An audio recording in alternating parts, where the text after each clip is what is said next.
नमस्कार, सुरेखास किचनमध्ये तुमचं मनापासून स्वागत आहे। आज आपण पत्तागोबी किंवा पानगोबी पण म्हणू शकता। तर अशी ही पत्तागोबीची आज आपल्याला मस्त रेसिपी कशी करायची ते बघायचं आहे। तुम्ही ही रेसिपी वर्षभर खाऊ शकता किंवा वर्षभर टिकवून ठेवू शकता।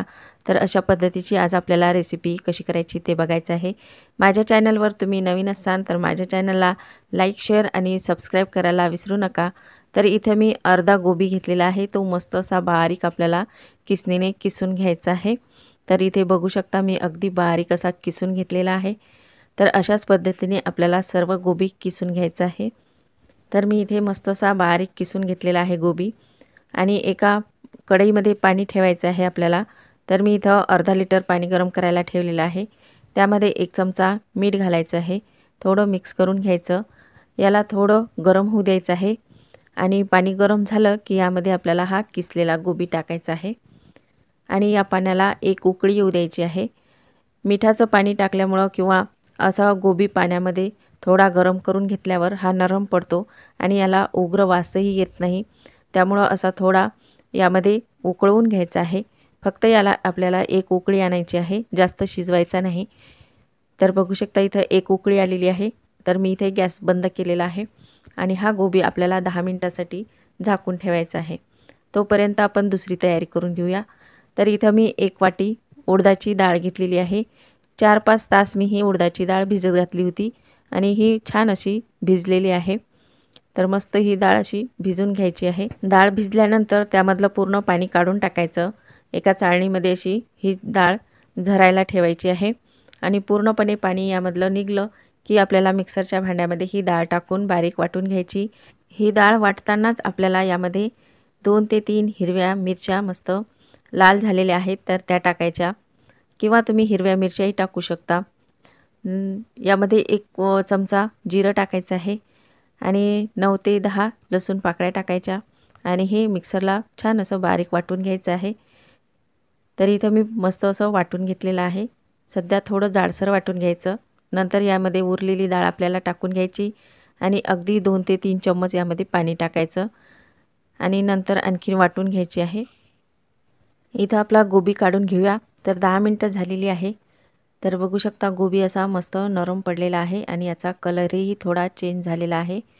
तर हे आपण एका चाळणीमध्ये गाळून घेऊयात। तर इथं मी मस्त अशी डाळ वाटून घेतलेली आहे। तर अगदी बारीक वाटून घ्यायची, जाड ठेवायची नाही किंवा जाड झाली तर आणखी नंतर बारीक करून घ्यायची आहे। तर हा गोबी मी इथे पाणी काढून घेतलेला आहे। तर पूर्णपणे यामधलं पाणी काढून घ्यायचं आहे। चांगलं गोबीमधलं पाणी पिळून घ्यायचं आहे आणि आपल्याला या वाटलेल्या डाळीमध्ये आपल्याला हे गोबीचा किस टाकून घ्यायचा आहे आणि 1 वाटी कोथिंबीर घेतलेली आहे बारीक चिरून ती यामध्ये टाकायची आणि चवीपुरतं मीठ टाकायचं आहे। मीठ टाकून मस्त आपल्याला हे मिक्स करून घ्यायचं आहे।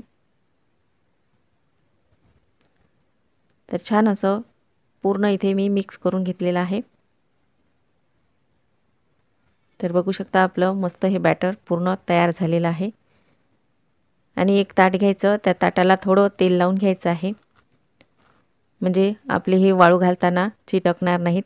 तर त्यामुळं थोडं तेल लावून घ्यायचं आणि बघू शकता अगदी छोटीशी गोळी घ्यायची आहे हातावर आणि थोडी चपटी करून घ्यायची आणि या ताटाला अशी लावून घ्यायची आहे।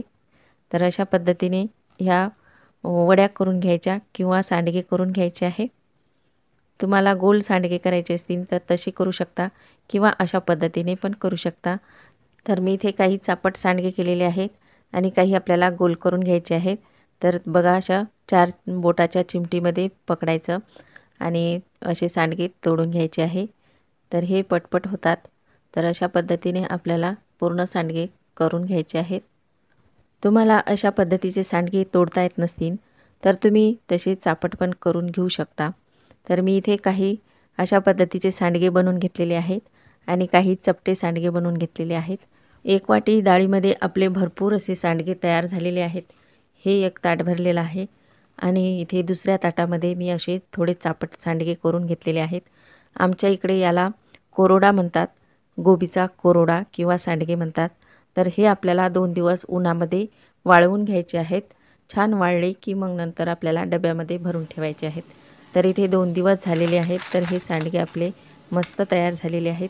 भाजी करताना तुम्ही हे सांडगे तोडून याची भाजी मोकळी करू शकता. मोकळी भाजी छान लागते.